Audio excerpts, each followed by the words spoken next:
Welcome back, everyone. We're glad to have you here with us.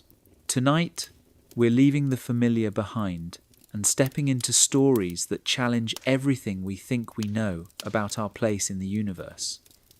These aren't tales of invasion or terror.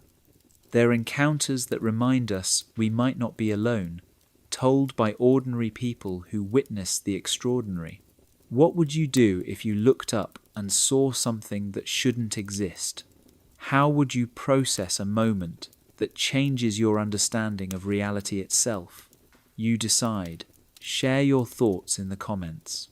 Now, let's explore the gentle mysteries that drift across our skies and into our dreams.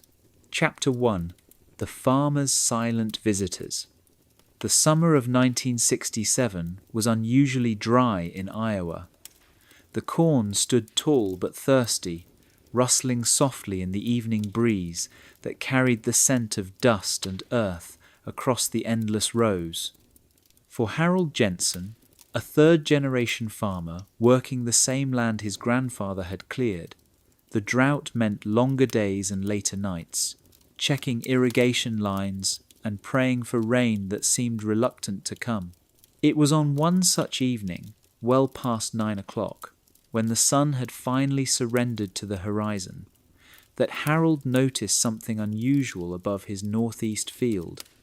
At first, he thought it might be aircraft from the nearby municipal airport, though he couldn't recall ever seeing planes in that direction. 3 lights hung in the darkening sky, arranged in a perfect triangle, glowing with a soft, steady luminescence that reminded him of fireflies, only larger and impossibly still. Harold set down his wrench and wiped his hands on his work shirt, squinting up at the lights. They weren't moving like any aircraft he'd ever seen.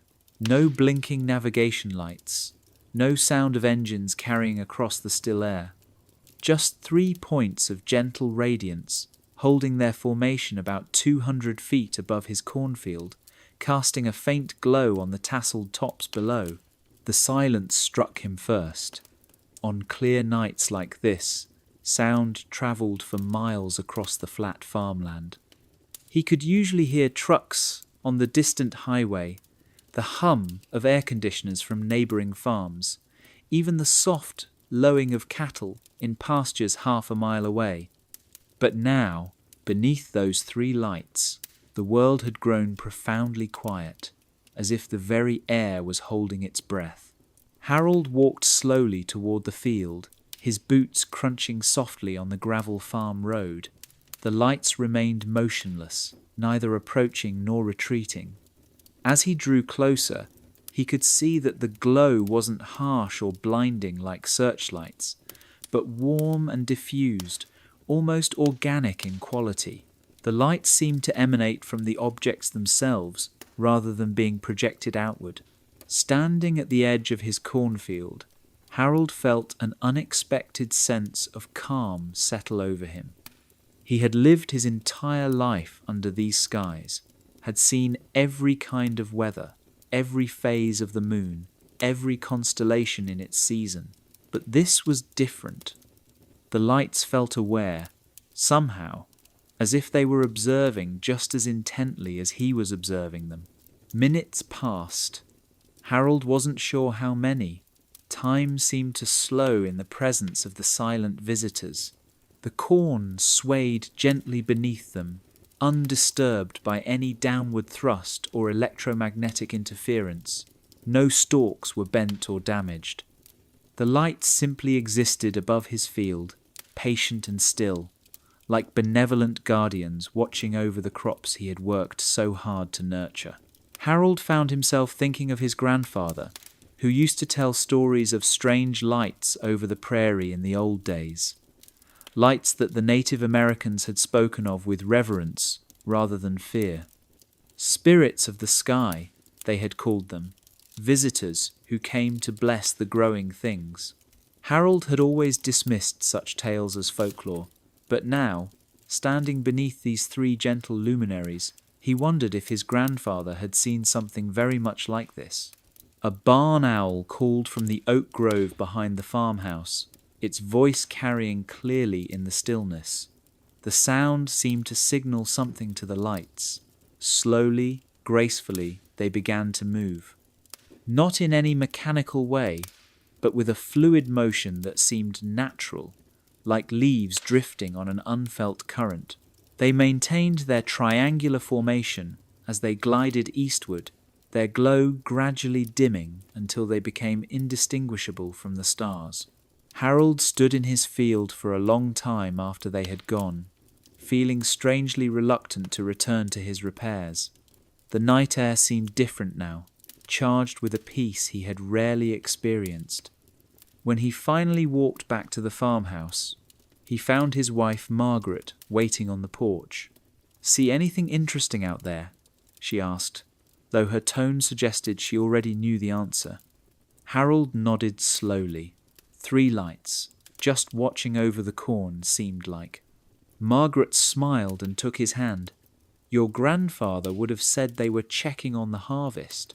That night, Harold slept more deeply than he had in months. His dreams were filled with golden fields under starlit skies, and when he woke the next morning, he felt a renewed connection to the land that had sustained his family for generations. The corn seemed greener, more vital, though the rain still hadn't come. Over the following weeks, Harold found himself looking up at the night sky more often, hoping for another glimpse of his silent visitors. They never returned, at least not that he could see.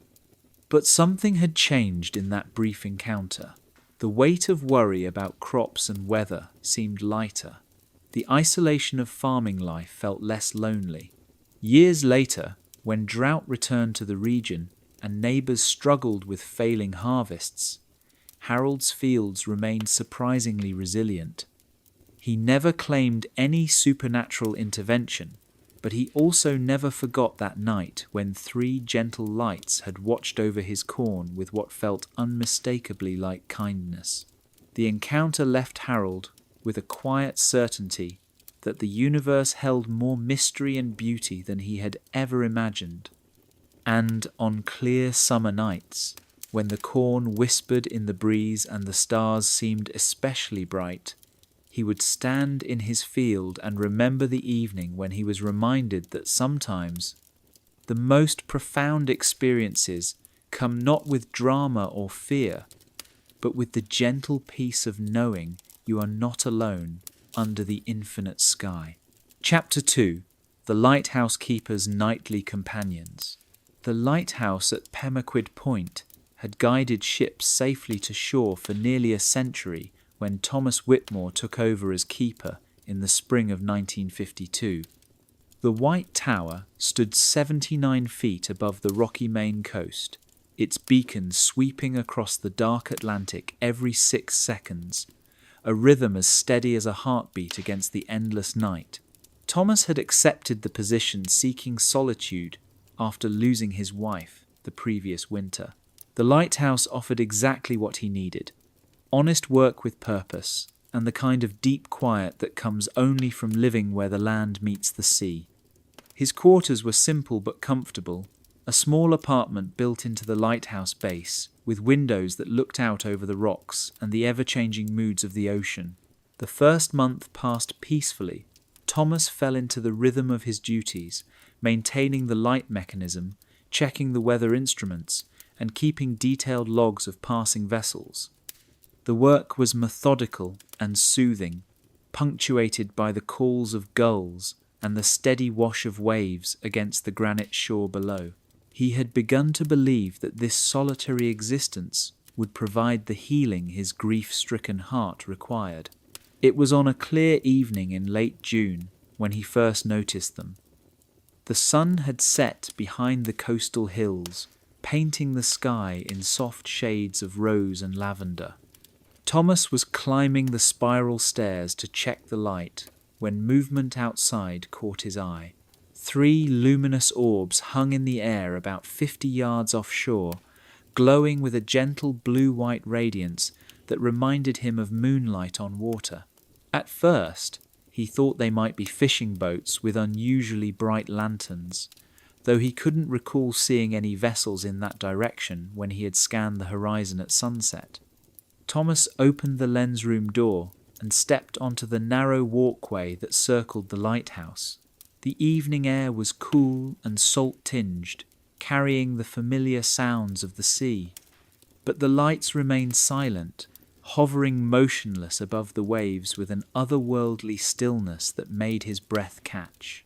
As the lighthouse beam began its regular sweep, something remarkable happened. The orbs seemed to respond to the light, pulsing gently each time the beam passed over them. It wasn't quite synchronization, but rather as if they were acknowledging the lighthouse's presence, like neighbors greeting each other across a garden fence. Thomas found himself holding his breath, watching this impossible dance between his beacon and the mysterious visitors. The pattern continued for nearly 20 minutes. Every 6 seconds, the beam would sweep across the water, and moments later, the orbs would pulse in what seemed like a friendly response. They maintained their position with perfect patience before gradually fading, not moving away, but simply dimming until they merged with the darkness of the sea, leaving Thomas wondering if he had imagined the entire encounter. The next evening, Thomas found himself hurrying through his duties, eager to reach the lens room before sunset. He had told himself the lights were probably some natural phenomenon, phosphorescence in the water perhaps, or an unusual reflection of the lighthouse beam itself. But as the sky darkened and the beacon began its sweep, the orbs appeared again in almost exactly the same position, dispelling any rational explanation he had constructed during the day. This time, Thomas noticed more details.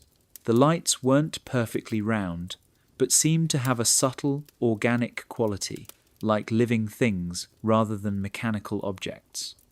They moved slightly, not in any purposeful direction, but with a gentle swaying motion that reminded him of kelp moving in an underwater current.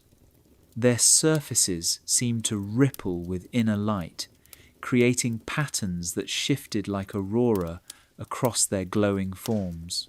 Night after night, the pattern continued with unwavering consistency. The orbs would appear shortly after the lighthouse began its evening watch and remain for 15 to 30 minutes before fading away. Thomas began timing their visits meticulously, noting in his log the precise moments of their arrival and departure, alongside weather conditions and sea states. He found himself looking forward to these encounters with an anticipation he hadn't felt since childhood, a mixture of wonder and companionship that warmed the cold isolation of his tower. The lights seemed genuinely curious about the lighthouse itself. Sometimes they would drift closer, never approaching the dangerous rocks, but positioning themselves where they could observe the beam from different angles. Other times, they would separate, spreading out in a loose formation parallel to the shore, as if conducting some silent study of the lighthouse's effect on the surrounding water. Their movements held an intelligence that both thrilled and comforted Thomas in his solitude. As autumn approached and the nights grew longer, the visits became even more frequent and extended. The orbs seemed to sense the changing season, arriving earlier and staying later, as if reluctant to leave Thomas alone as darkness claimed more hours of each day. During fierce Atlantic storms, when wind and rain lashed the lighthouse and the sea turned angry and white-capped, the gentle lights would appear through the tempest like guardian spirits, their steady glow a beacon of hope against nature's fury. Local fishermen occasionally mentioned seeing strange lights near the lighthouse, but most attributed them to the beacon's reflection or atmospheric effects common along the rocky shore. Thomas never corrected these explanations. The visits felt too precious to share, too personal to risk having them dismissed as the fantasies of a lonely keeper or sensationalized by those who couldn't understand their profound beauty. By winter, the encounters had become so natural that Thomas could hardly imagine his lighthouse without them. The orbs seemed to understand the rhythm of his work perfectly, appearing when he needed company most and fading away when duty demanded his full attention. They never interfered with the lighthouse's vital function, but rather seemed to appreciate its purpose, like fellow guardians sharing the sacred duty of protecting travellers on the dark sea. The final visit came on a snowy February night. The orbs appeared as usual, but seemed somehow different, their glow softer, more distant, tinged with what Thomas could only describe as farewell. They pulsed with the lighthouse beam one last time, a gentle goodbye that brought tears to his eyes, then slowly drifted seaward until they disappeared forever into the winter darkness, leaving only memories of their inexplicable grace. Chapter 3: Children's Playground of Light. The town of Cedar Falls, Oregon, had always been the kind of place where children could safely play outside until the streetlights came on. In the summer of 1971, the long twilight hours seemed to stretch endlessly, filled with the sounds of laughter echoing from backyards and the gentle whir of bicycle wheels on quiet residential streets. It was during these precious between times, when day softly surrendered to night, that something wonderful began happening in Riverside Park. 8-year-old Sarah Chen was the first to notice them. She had been playing on the swings with her younger brother Danny when 3 small lights appeared among the Douglas fir trees at the park's edge. At first, she thought they might be fireflies, though she had never seen any quite so bright or perfectly round. The lights danced between the branches with a playful energy that reminded her of soap bubbles floating on a summer breeze. "Look, Danny," Sarah whispered, pointing toward the tree line. "Do you see them too?" Danny, only 5 years old, but blessed with the keen observation that comes naturally to the very young, nodded enthusiastically. "They're playing hide and seek," he announced with complete certainty. And indeed, that's exactly what it looked like. The lights would disappear behind one tree, only to peek out from behind another, as if checking to see if the children were still watching. When Sarah waved tentatively, one of the lights seemed to pulse brighter in response. When Danny jumped up and down on the swing, the lights bobbed up and down in a perfect mirror of his movement. Over the following weeks, word spread among the neighborhood children that something magical was happening at Riverside Park. Every evening around 7:30, as the sun began to sink behind the coastal mountains, small groups of children would gather on the playground equipment, waiting for their luminous friends to appear. The ritual became as anticipated as Saturday morning cartoons or the arrival of the ice cream truck. The lights never disappointed them. They emerged from the forest with the reliability of stars, usually 3 or 4 at a time, glowing with a soft golden radiance that reminded the children of dandelion wishes or the warm light that filtered through bedroom curtains on sleepy mornings. The light seemed genuinely delighted by the children's presence, responding to every gesture and movement with what could only be described as playful enthusiasm. 7-year-old Tommy Rodriguez discovered that the lights enjoyed copying simple games. When he played patty cake with his sister Maria, the lights would pulse in rhythm with their clapping. When the children formed a circle and sang "Ring Around the Rosie," the lights would form their own circle among the trees, brightening and dimming in time with the song. Their responses were so perfectly timed that it seemed impossible to attribute them to coincidence. The most remarkable discovery came from 10-year-old Beth Morrison, who had brought a small flashlight to the park one evening. When she blinked the flashlight in a simple pattern, 3 short flashes followed by 2 long ones, the lights immediately responded with the exact same sequence. For the next half hour, Beth and the lights engaged in an elaborate conversation of blinks and pulses, each side taking turns to create new patterns for the other to copy. The communication was so clear and deliberate that even the most skeptical observers had to acknowledge something extraordinary was occurring. Parents initially dismissed the stories as typical childhood imagination. Mrs. Chen smiled indulgently when Sarah described lights that could dance and play games. Mr. Rodriguez nodded politely when Tommy insisted that the lights had favorite hiding spots behind certain trees. The adult world had little patience for such fanciful tales, especially during the busy summer months when gardens needed tending and houses required their annual maintenance. But children have a way of being persistent, and gradually a few curious parents began accompanying their young ones to the park during the evening hours. What they witnessed challenged everything they thought they knew about the natural world. Margaret Thompson, a kindergarten teacher and mother of 6-year-old twins, was the first adult to see the lights clearly. She had come to collect her children after receiving a phone call that they had missed dinner again, lost in play at the park. As she approached the playground, she saw her twins standing perfectly still, looking up into the trees with expressions of pure wonder. Following their gaze, Margaret saw 3 orbs of soft light weaving between the branches about 15 feet above the ground.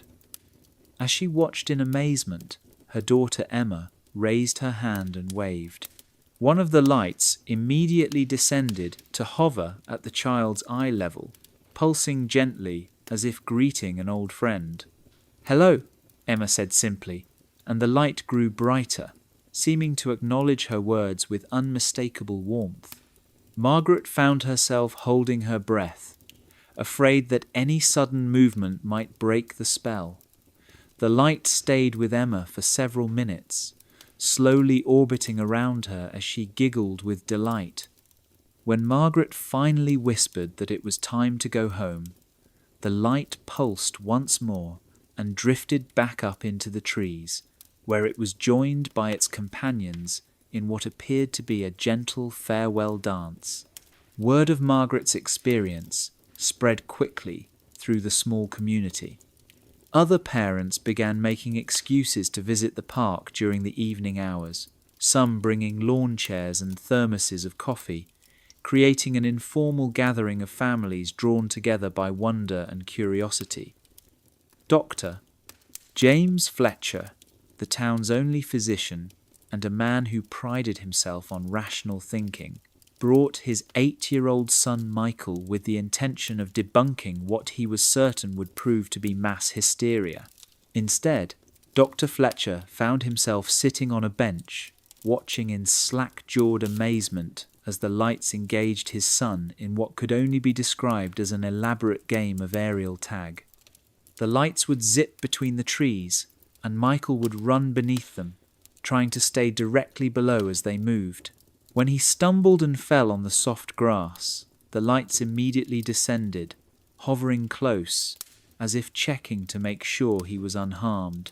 When Michael laughed and jumped to his feet, the lights seemed to pulse with what Dr. Fletcher could only interpret as relief and joy. The phenomenon continued throughout the summer months, becoming as regular and anticipated as the evening news. The children developed an easy familiarity with their luminous playmates, giving them names and assigning personalities. The brightest light became Sunny. The one that enjoyed hide and seek was called Peak, and the light that always lingered longest was affectionately dubbed Hugger for its tendency to hover close to the children when it was time to say goodbye. As autumn approached and the evenings grew shorter, the visits became more precious. The lights seemed to sense the changing season, appearing earlier and staying later, as if reluctant to end their summer friendships. On the last warm evening of September, they put on what the children later described as a farewell performance, weaving intricate patterns through the trees while pulsing in complex rhythms that resembled a luminous symphony. The summer of 1971 became a cherished memory in Cedar Falls, a time when the boundary between the everyday and the extraordinary had dissolved in the gentle glow of lights that came to play with children in the fading twilight. Chapter 4. The Desert Stargazer's Gift. The Sonoran Desert in March holds a particular kind of silence, vast, sacred, and unbroken, save for the occasional cry of a distant coyote or the gentle whisper of wind threading its way through the spines of towering saguaro cacti. Dr. Robert Henley, a high school physics teacher and passionate amateur astronomer, had chosen this remote corner of southern Arizona for precisely that reason. Located nearly 40 miles southeast of Tucson, the spot offered seclusion, stillness, and, most importantly, skies untouched by the spreading haze of city lights. It was the spring of 1985, and for nearly 10 years, Robert had made these solo excursions once a month. His setup was simple but carefully maintained. A 6-inch reflecting telescope mounted on a well-balanced tripod, a folding canvas chair, and a metal thermos filled with black coffee. This particular evening held promise. The moon was new, the air was crystal clear, and the weather forecast predicted not a single gust of wind. He arrived at his chosen clearing, nestled among twisted mesquite trees, just before sunset. It was a mile's hike from the nearest dirt road, a distance that ensured absolute solitude. In the last golden light of day, Robert assembled his gear with practiced efficiency.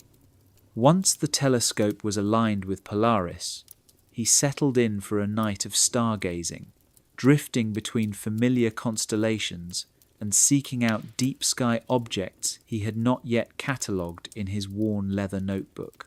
Around 10:30, as he focused on the luminous wisps of the Orion Nebula, Robert became aware of a subtle hum.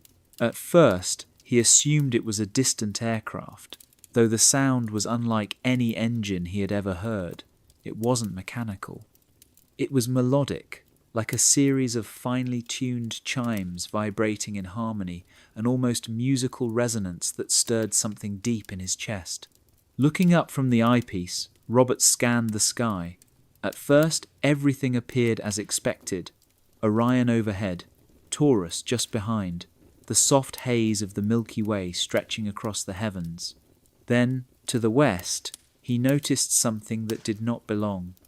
A faint, pulsing glow hovered low on the horizon, gradually brightening and ascending.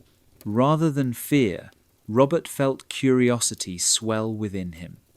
He had spent his life teaching the laws of motion and light, explaining gravity and thermodynamics to bored teenagers. Now, something was unfolding above him that defied those very rules. He retrieved his notebook and recorded the time and initial position of the object, noting its unusual luminescence and movement.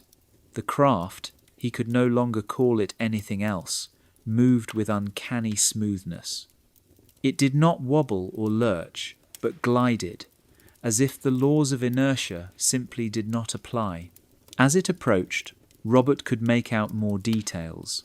The object was disc-shaped, roughly 60 feet across, and its surface shimmered subtly, like polished obsidian touched by moonlight. Strangely, it reflected no starlight, absorbing rather than bouncing the sky's radiance. It emitted no sound now. The melodic humming had faded, but its presence was undeniable, hovering 200 feet above the desert floor. Despite every logical impulse he had spent decades cultivating, Robert felt no fear. Instead, he felt a strange sense of recognition, as though the presence of this craft had always been a possibility he had quietly believed in. Stepping back from his telescope, he raised his hand and waved, a simple human gesture offered to something unknowable. To his astonishment, the craft responded. A section on its underside glowed with a warm amber light that pulsed 3 times, gentle and deliberate. The gesture was unmistakably one of acknowledgement. Then, the craft descended. It paused at 100 feet above the clearing, allowing Robert a closer look. The hull was not entirely smooth. It bore intricate geometric patterns that shifted as he watched, like fluid metal or the surface of a soap bubble reflecting unknown dimensions. It rotated slowly, offering itself to his gaze as if it too were observing the observer. Without warning, a soft beam of light emerged from its center, diffuse and silvery, not harsh or blinding. Inside the beam, images began to form. They were not random lights, but stunning, 3-dimensional representations of galaxies, nebulae, and celestial phenomena. Robert recognized the Andromeda Galaxy, the pillars of creation, and binary stars locked in perfect gravitational waltz. But many of the images were unfamiliar, galactic vistas from perspectives no Earth-based telescope could ever offer. The experience overwhelmed him. His breath caught as vibrant planetary systems spun gracefully in the beam. One planet glowed with oceans of violet and rings more brilliant than those of Saturn. Another showed immense cloud structures in golden hues, spiraling like living architecture. This was no projection. It was a transmission, a sharing of knowledge, a gift. After several minutes, the light faded, and the craft began to rise, slowly, as if reluctant to leave. Robert stood rooted to the spot, his heart full with an emotion he couldn't name, awe, certainly, but also connection. In that brief encounter, something had been exchanged. He had not just been shown the universe, he had been included in it. The object ascended until it became a single star-like point, and then vanished completely, leaving behind the scent of mesquite and the soft hush of the desert night. Robert remained in his chair until dawn. He could not return to his telescope, not after what he had witnessed. The constellations above him were the same, but they no longer seemed distant or abstract. They were part of a vast, living architecture, and he had glimpsed the mind behind it. When morning painted the desert in gold and coral, he packed his gear slowly, reverently. His hands trembled, not from fear, but from the weight of what had passed. In the years that followed, Robert never spoke publicly of the encounter, but his teaching changed. His lectures grew more passionate. He no longer simply explained the mechanics of the cosmos. He spoke of its beauty, its intelligence, its invitation to wonder. On clear nights, he would step outside, look to the stars, and offer a silent greeting, trusting that someone, somewhere, was watching back. Chapter 5. Grandmother's Garden Visitors. Eleanor Hartwell had been tending her cottage garden in the Cotswolds for 43 years when the visitors first appeared in the spring of 1963. At 71 years old, she had developed the kind of intuitive understanding of plants that comes only from decades of patient observation. Her weathered hands, knowing exactly when soil was ready for seeds and when tender shoots needed protection from the last frosts of winter. Her garden was a masterpiece of English country tradition, a half-acre plot behind her stone cottage where roses climbed ancient walls and lavender bordered meandering paths.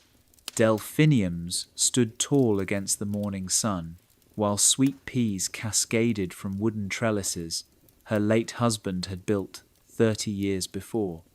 It was a place of quiet beauty, where butterflies danced among the hollyhocks and bees hummed contentedly in the thyme that bordered her gravel walkways. Eleanor had always been an early riser, finding peace in the soft light of dawn when the world felt fresh and full of possibility. She would slip on her worn gardening boots and step outside while the dew still clung to the grass, carrying her old wicker basket and a pair of pruning shears that had belonged to her mother. These morning hours in the garden were her meditation, a time when she felt most connected to the natural rhythms that had guided her life through seasons of joy and sorrow. It was on such a morning in late April when she first noticed them, 3 small figures, no taller than her knee, moving gracefully among the daffodils that bordered the garden's eastern edge. At first glance, she thought they might be children from the village, though she couldn't imagine how any child could have found their way into her garden so early in the morning. But as she drew closer, Eleanor realized these were not children at all. The beings glowed with a soft, pearl-like luminescence that seemed to emanate from within their translucent forms. They moved with an otherworldly grace, bending to examine each flower with what appeared to be genuine fascination. One was delicately touching the petals of a particularly fine trumpet daffodil, while another seemed to be studying the way morning light filtered through the leaves of an emerging hosta plant. Eleanor stood perfectly still, her basket forgotten in her hands. She felt no fear, only a profound sense of wonder at finding such visitors in her garden. The beings seemed aware of her presence, but showed no alarm, continuing their gentle exploration of the flower beds, as if her company was both expected and welcome. One of the visitors, slightly taller than the others, approached the border where Eleanor grew her prized heritage roses. The rose bushes were just beginning to show their first leaves after the winter dormancy, tender green shoots emerging from thorny canes. The being reached out with what appeared to be a hand, though its form was so ethereal that Eleanor couldn't be certain of its exact shape, and gently touched a budding branch. To Eleanor's amazement, the rosebud began to unfurl slowly under the being's touch, revealing layers of pale pink petals that caught the morning light like silk. The transformation was gradual and natural, as if weeks of growth were being compressed into moments, but without any sense of force or artificial acceleration. The rose simply became what it was meant to be, in its own time, encouraged by some gentle influence she couldn't understand but recognized as profoundly benevolent. The being turned toward Eleanor, and though its features were indistinct, she had the unmistakable impression that it was pleased by her presence. There was a quality of ancient kindness in its regard, as if it recognized her as a fellow gardener, someone who understood the sacred relationship between tender and growing things. Over the following weeks, the visits became a cherished part of Eleanor's morning routine. The beings appeared most often just after sunrise, when the garden was touched with golden light and the air was still cool from the night. They seemed particularly drawn to flowers that were about to bloom, spending long minutes in what appeared to be communion with buds and emerging shoots. Eleanor began to notice remarkable changes in her garden. Plants that had struggled in previous seasons suddenly flourished. Her temperamental climbing rose, which had refused to bloom properly for 3 years, produced cascades of fragrant flowers. The delphinium spikes grew taller and more vibrant than she had ever seen them. Even the vegetables in her kitchen garden seemed touched by some benevolent influence, growing with unusual vigor and sweetness. The beings showed a particular fascination with her herb garden. They would hover around the lavender bushes when the plants were heavy with flower spikes, and Eleanor could have sworn she saw them breathing in the fragrance with obvious pleasure. They seemed to understand the properties of each plant, spending more time with the healing herbs like comfrey and chamomile than with purely decorative flowers. One morning in early June, Eleanor decided to conduct a small experiment. She had been planning to transplant some young foxglove seedlings from their nursery bed to a shadier spot beneath the apple tree.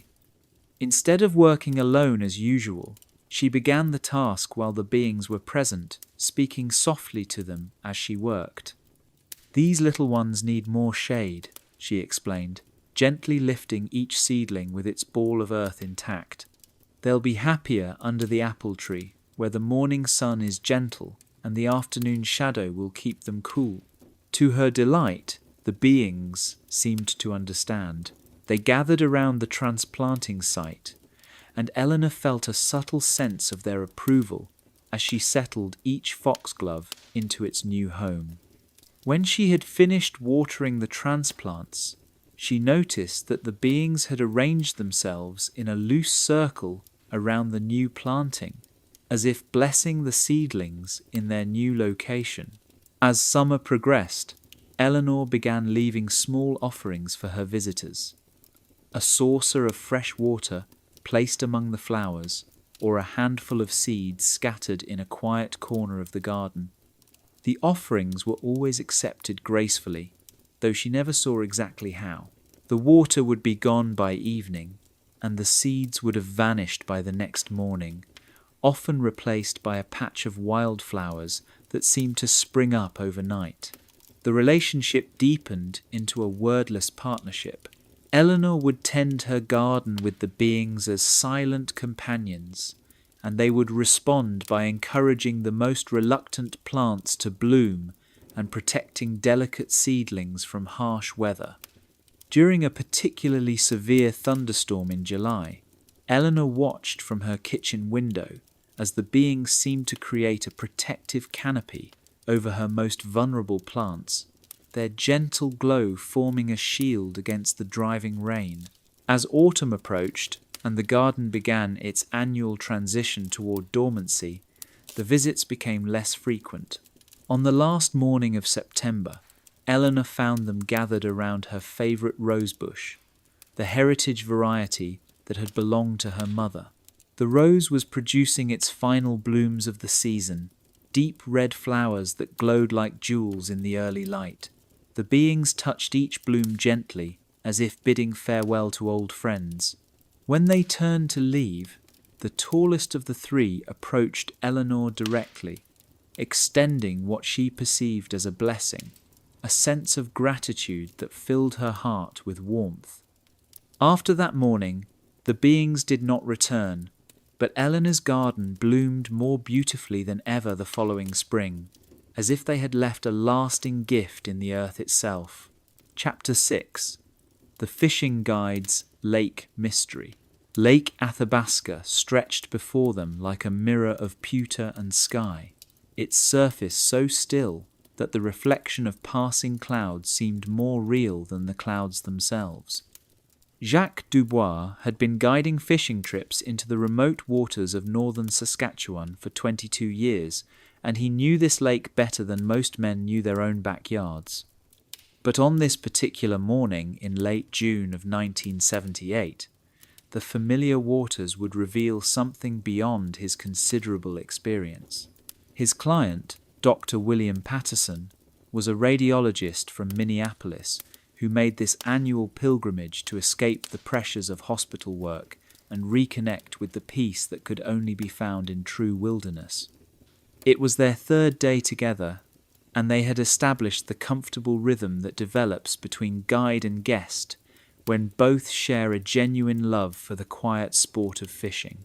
They had launched before dawn from a secluded bay where Jacques kept his aluminum boat during the summer season.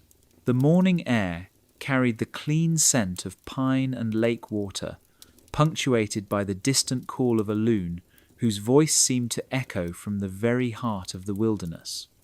By 7:30, they were anchored over a drop-off where Jacques knew the lake trout liked to feed in the early hours. Dr. Patterson was an experienced angler who appreciated the subtle art of fishing these deep, cold waters. He cast his line with practiced ease, letting his lure sink into the blue-black depths while Jacques prepared their morning coffee on a small camp stove. The silence between them was comfortable, broken only by the gentle lap of water against the hull and the occasional creak of the boat settling into the rhythm of the lake. It was Jacques who first noticed the disturbance in the water. About 200 yards to the north, the perfect surface of the lake began to show a subtle agitation, as if something large was moving beneath it. At first, he thought it might be a school of fish, perhaps the massive lake trout that were known to congregate in the deeper parts of the lake. But the pattern of the disturbance was unlike anything he had seen in his decades on these waters. "Dr. Patterson," Jacques said quietly, his voice carrying the tone guides use when they want to direct attention without startling wildlife. "Look toward the Narrows, about 10 o'clock from our position." Dr. Patterson lowered his rod and followed Jacques' gaze. The disturbance was growing more pronounced, a circular area of roughened water perhaps 50 feet across. But instead of the random turbulence that fish would create, the water seemed to be moving in a deliberate pattern, spiraling gently outward from a central point. As they watched in fascination, the water in the center of the disturbance began to rise, forming a smooth dome that caught the morning light like polished glass. There was no violence in the movement, no explosive emergence that would characterize a whale or large fish breaching the surface. Instead, the water simply parted with quiet grace, revealing the curved surface of something that had no business being in the depths of a remote Saskatchewan lake. The object that emerged was approximately 30 feet in diameter, disc-shaped, with a surface that seemed to shift between metallic silver and the deep blue-green of lake water itself. It rose slowly, water streaming from its smooth contours in sheets that caught the sunlight like liquid prisms. No sound accompanied its emergence, except for the gentle whisper of water flowing back into the space it had vacated. Jacques felt his breath catch in his throat, but surprisingly, no fear accompanied his amazement. In his years guiding in the wilderness, he had learned to trust his instincts about danger, and every sense told him that whatever this was, it posed no threat. Dr. Patterson, meanwhile, had reached for his camera with the methodical calm of a man trained to observe and document unusual phenomena. The craft hovered about 10 feet above the lake's surface, rotating slowly as if surveying the pristine wilderness that surrounded it. Its movement was so smooth that it seemed almost to be floating on an invisible cushion of air, defying everything Jacques knew about the behavior of solid objects in the physical world. As it turned, they could see that the underside was not flat but curved in a gentle dome, with what appeared to be subtle patterns or markings covering its surface. The patterns seemed to shift and flow like oil on water, never quite the same from one moment to the next, as if the craft's exterior was somehow alive and responsive to its environment. Dr. Patterson began taking photographs, though he kept his movements slow and deliberate, seeming to understand instinctively that sudden motions might disturb whatever was happening. The craft continued its leisurely rotation, and Jacques had the distinct impression that it was studying not just the lake itself, but the entire ecosystem, taking in the towering spruces that lined the shore, the osprey nest visible on a dead pine, even the small boat with its 2 human occupants. A family of loons appeared from around a point of land, swimming in their characteristic formation, with the adults flanking 2 fluffy grey chicks. The craft's rotation slowed, then stopped entirely, as if its attention had been captured by the water birds. For several minutes, The loons and the mysterious visitor regarded each other across the still water, an interspecies meeting that seemed to satisfy both parties. The craft began to sink as gradually as it had risen, the water accepting it back with the same quiet grace with which it had released it. As it descended, the surface patterns on its hull seemed to intensify, creating ripples of light that danced across the lake like aurora borealis reflected in still water. Within minutes, only a slight disturbance on the surface marked where it had disappeared, and even that faded quickly as the lake returned to its mirror-like calm. Jacques and Dr. Patterson sat in silence for a long time after the encounter, each lost in his own thoughts about what they had witnessed. The coffee grew cold on the camp stove, and their fishing lines remained neglected in the water. Finally, Dr. Patterson spoke, his voice barely above a whisper. "Jacques, in all your years on this lake, have you ever seen anything like that before?" Jacques shook his head slowly. "Never. But I'll tell you something, Doctor. Whatever that was, it belonged here. Did you feel that?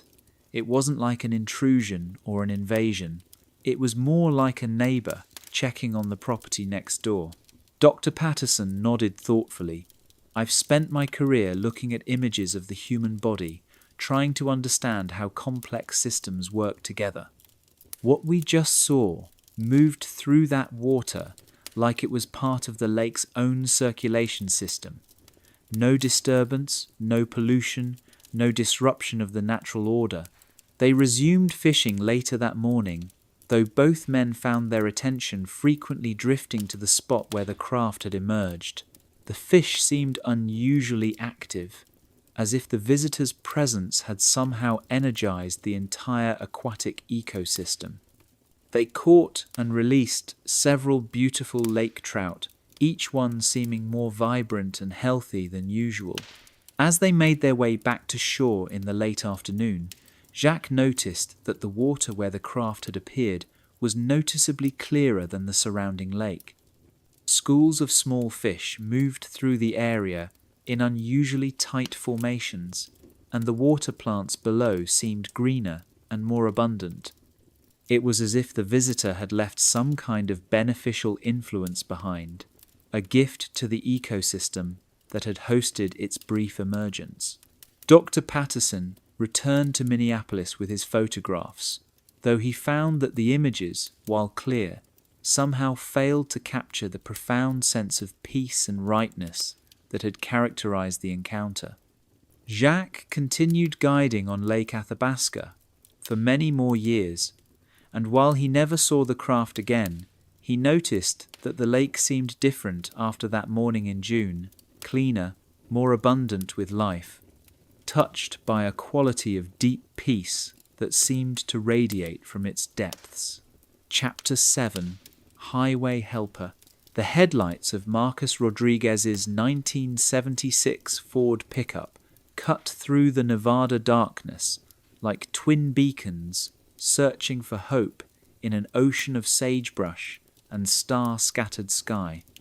It was past midnight on a Tuesday in October of 1982, and he was still 80 miles from Reno when the engine began making sounds that no mechanic ever wants to hear. The rhythmic knocking grew louder with each mile, until finally, with a shudder and a sigh, the truck rolled to a stop along the shoulder of Highway 95.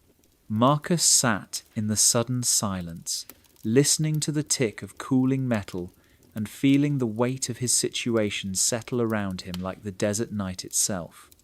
He was a construction foreman heading home after 3 weeks working on a dam project near Tonopah. His toolbox and work clothes in the truck bed, his paycheck in his wallet, and now absolutely no way to get either himself or his vehicle back to civilization. The highway stretched empty in both directions, a ribbon of asphalt that seemed to disappear into infinity under the brilliant canopy of stars that only the desert can reveal. No cell phones existed in 1982, no GPS to summon help, no 24-hour roadside assistance. Out here, a broken-down vehicle meant waiting for the kindness of strangers or the arrival of the occasional highway patrol officer making his rounds. Marcus climbed out of the truck and raised the hood, though he knew the gesture was largely futile. The engine was clearly seized, probably from a thrown rod or bearing failure. Even if he could identify the problem, he had no tools adequate for major engine work and no spare parts that would matter. He was, in the classic sense, completely stranded.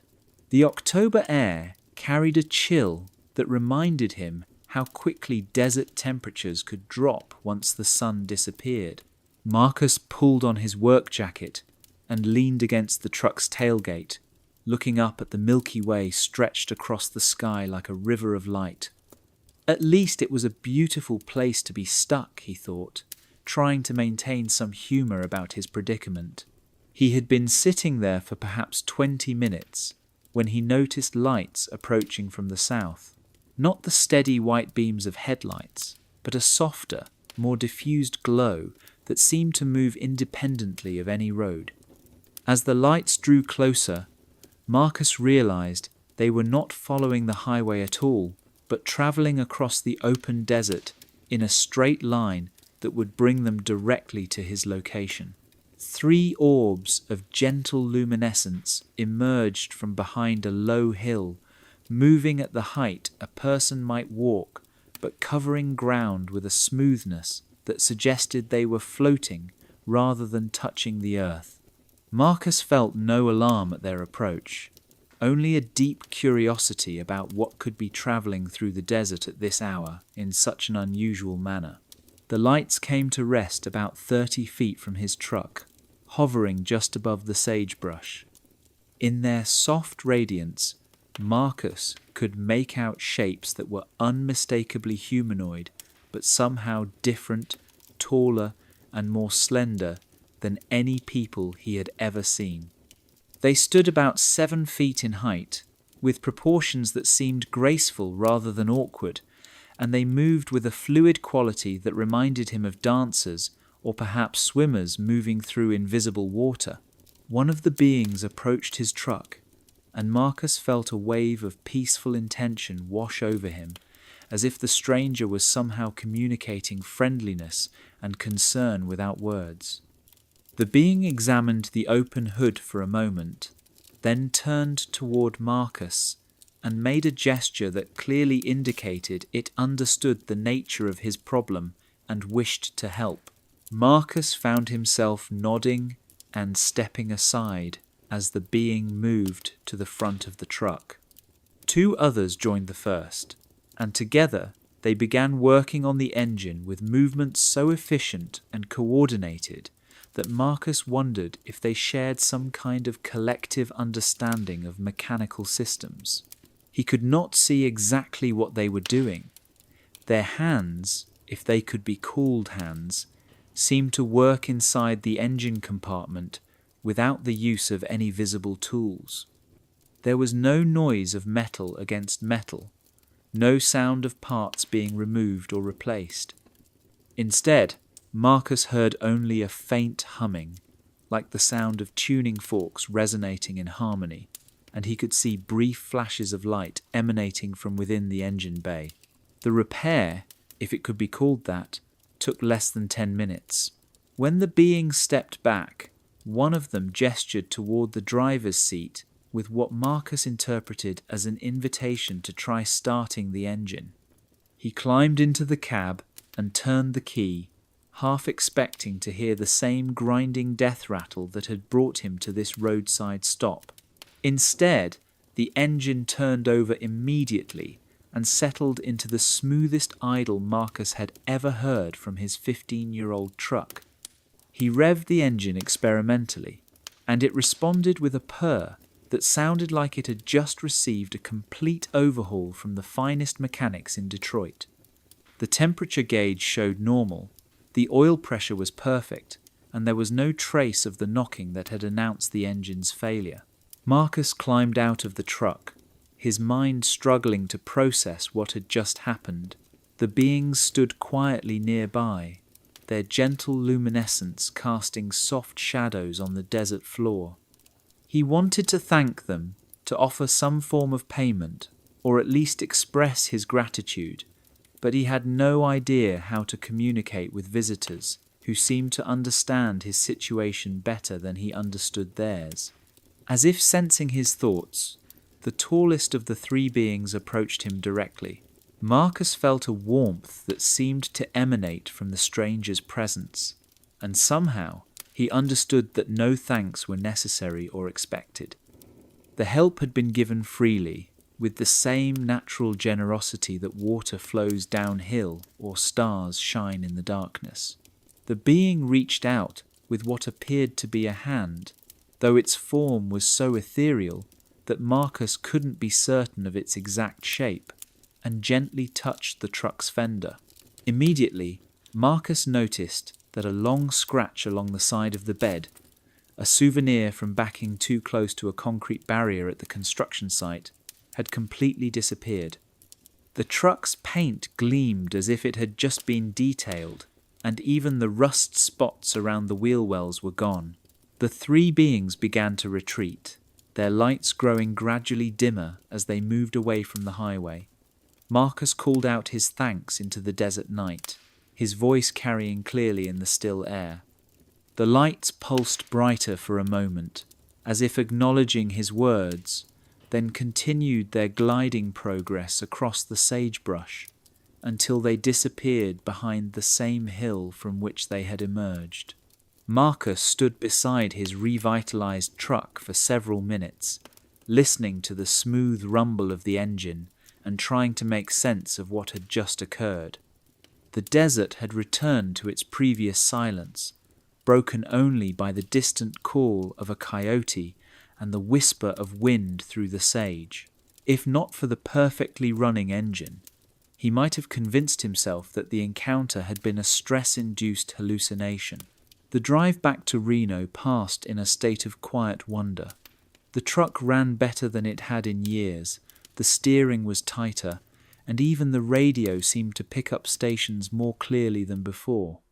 Marcus found himself thinking about the generosity of strangers, about help given without expectation of reward, and about the possibility that kindness might be a universal constant that transcended species and worlds. When he reached home and told his wife Maria about the breakdown and the mysterious repair, he focused on the mechanical aspects of the story, describing efficient roadside assistance from travelers he couldn't quite see clearly in the darkness. The deeper truth felt too precious and personal to share, even with someone he loved as much as Maria. The truck continued to run flawlessly for the next 8 years, never requiring major repairs and consistently passing emissions tests with readings that surprised even experienced mechanics. Years later, when Marcus heard stories of other travelers receiving help from mysterious strangers on lonely highways, he would nod with quiet understanding, knowing that sometimes the greatest gifts are given by those who ask nothing in return except the opportunity to serve. Chapter 8. The Artist's Inspiration. The Adobe Studio stood alone in the high desert of northern New Mexico, its thick walls the color of sunset clay, and its windows facing east to catch the first light of dawn. Catherine Morrison had built this sanctuary herself in the spring of 1974, mixing mud and straw with her own hands, learning the ancient techniques from local craftsmen who had inherited their knowledge from generations of desert dwellers. At 32 years old, Catherine had spent the previous decade struggling to find her voice as a painter in the crowded galleries and competitive atmosphere of San Francisco. Her realistic landscapes and portraits were technically proficient, but somehow lacked the spark that transforms mere skill into art. Seeking solitude and inspiration, she had purchased 20 acres of empty land 40 miles southeast of Santa Fe, where the only sounds were wind through pinyon pines and the distant call of ravens riding the thermals above red rock mesas. Her studio was simple but perfectly suited to her needs. The main room had north-facing windows that provided consistent light throughout the day, while a smaller alcove served as living quarters with a bed, kitchenette, and wood-burning stove. Canvases lined the walls in various stages of completion, and the air carried the familiar sense of linseed oil and turpentine that had become as essential to Catherine as breathing. It was on a clear evening in September of 1975 when she first noticed them. Catherine had been working late on a particularly challenging painting, a landscape that attempted to capture the way evening light transformed the distant Sangre de Cristo mountains into something almost otherworldly. The work frustrated her because no matter how carefully she mixed her colours or refined her brushstrokes, she couldn't quite convey the transcendent quality she witnessed each sunset. She had stepped outside to rest her eyes and clear her thoughts when she became aware of a soft glow emanating from behind her studio. At first, she thought it might be the moon rising early, though she was certain the lunar calendar showed a new moon phase. Curious, Catherine walked around the building and discovered 3 figures standing near her small garden, their forms outlined by a gentle luminescence that seemed to come from within. The beings were tall and slender, perhaps 7 feet in height, with proportions that seemed graceful rather than alien. They moved with a fluid quality that reminded Catherine of dancers, and their attention appeared to be focused entirely on the paintings she had left outside to dry in the desert air. She had developed the habit of placing finished canvases on easels in her garden, allowing the dry climate to cure the oils while she worked on new pieces inside. Catherine felt no fear at their presence, only a profound curiosity about what had drawn these mysterious visitors to her remote studio. She watched as they examined each painting with what appeared to be genuine interest, moving slowly from canvas to canvas, spending long minutes studying the brushwork and colour choices that represented months of solitary effort. One of the beings approached a painting Catherine had completed the previous week, a study of storm clouds gathering over the desert. The figure reached out with what appeared to be a hand, though its form was so ethereal that she couldn't be certain of its exact shape, and gently touched the painted surface. To Catherine's amazement, the colours seemed to respond to the touch, becoming more vivid and alive, as if the being had somehow awakened something dormant within the pigments themselves. The change was subtle but unmistakable. The storm clouds now seemed to roil with inner energy. The shadows beneath them held depths that hadn't been there before, and the overall composition radiated an emotional intensity that Catherine knew she had never achieved through technique alone. The painting had been transformed from a skilled representation into something that captured the very essence of the desert storm. Night after night, the beings returned to Catherine's studio. They would arrive shortly after sunset and remain for several hours, moving silently among her paintings with the reverence of visitors in a sacred gallery.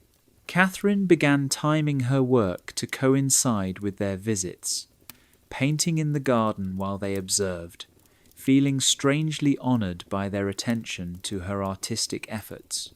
Gradually, she began to notice changes in her work. Colours that had previously seemed adequate now appeared to glow with inner fire. Compositions that had felt static began to pulse with dynamic energy. Most remarkably, she found herself painting subjects she had never attempted before, cosmic landscapes that seemed to depict views of space from impossible vantage points. aurora displays that contained colours she had no names for, and abstract patterns that suggested the fundamental structures underlying all reality. The beings seemed particularly interested in these new works. They would gather around a freshly completed cosmic painting, and Catherine could sense their approval radiating like warmth from a fire. Sometimes, one of them would approach a canvas while the oils were still wet and pass their hand above the surface without quite touching it. The painting would shimmer slightly, and when Catherine examined it the next morning, she would discover details and subtleties that she was certain she had never painted. Word of Catherine's transformed work began to spread through the small but influential Santa Fe art community. Gallery owners who had previously shown little interest in her landscapes now sought her out, intrigued by paintings that seemed to capture something beyond the visible world. Critics used words like transcendent and visionary to describe canvases that glowed with an inner light no art school had taught her to achieve. The success felt almost secondary to the profound sense of purpose that had entered Catherine's life. She understood now that she was serving as a bridge between worlds, translating cosmic beauty into forms that human eyes could appreciate and human hearts could understand.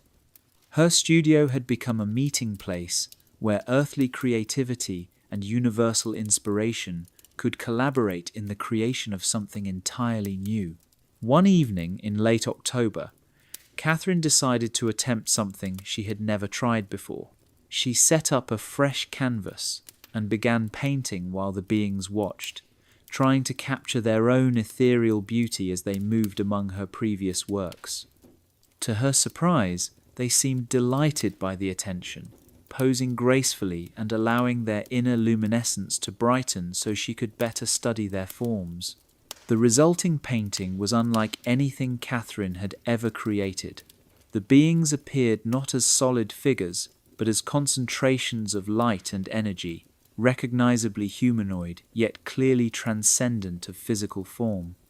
Their faces, while not human, radiated a compassion and intelligence that spoke to something deep within the human spirit. When she finished the work near midnight, the beings gathered around the wet canvas and seemed to bless it with their presence, their glow intensifying until the entire studio was filled with warm, peaceful light. The painting of the beings became the centerpiece of Catherine's first major exhibition in Santa Fe the following spring, establishing her as a breakthrough artist in visionary painting and forever changing her understanding of the invisible beauty that connects all things. Chapter 9: School Bus Stop Encounter. The old oak tree at the corner of Mill Pond Road had been marking the school bus stop for generations of rural Wisconsin children. Its massive trunk, easily 5 feet across, provided shelter from autumn rain and winter wind, while its spreading canopy offered shade during the warm days of early fall. In September of 1969, it became the silent witness to encounters that would remain in the memories of 7 children for the rest of their lives. The Hendricks farm sat at the end of a long gravel driveway, and their 3 children, along with 4 others from neighbouring properties, gathered each morning at 7:15 beneath the oak's protective branches. The spot was perfect for a bus stop, visible from the main road, but surrounded by enough trees and farmland to feel like a private meeting place where children could be themselves while waiting for the yellow school bus to carry them to Jefferson Elementary. Jenny Hendricks was 10 years old and naturally protective of the younger children who shared the bus stop. Her brother Tommy was 8, and little Katie Morrison from the next farm over was only 6, starting her first year of real school. The other children ranged in age from 7 to 11, a small community of rural kids who had known each other all their lives and shared the comfortable familiarity that comes from growing up in the same quiet corner of the world.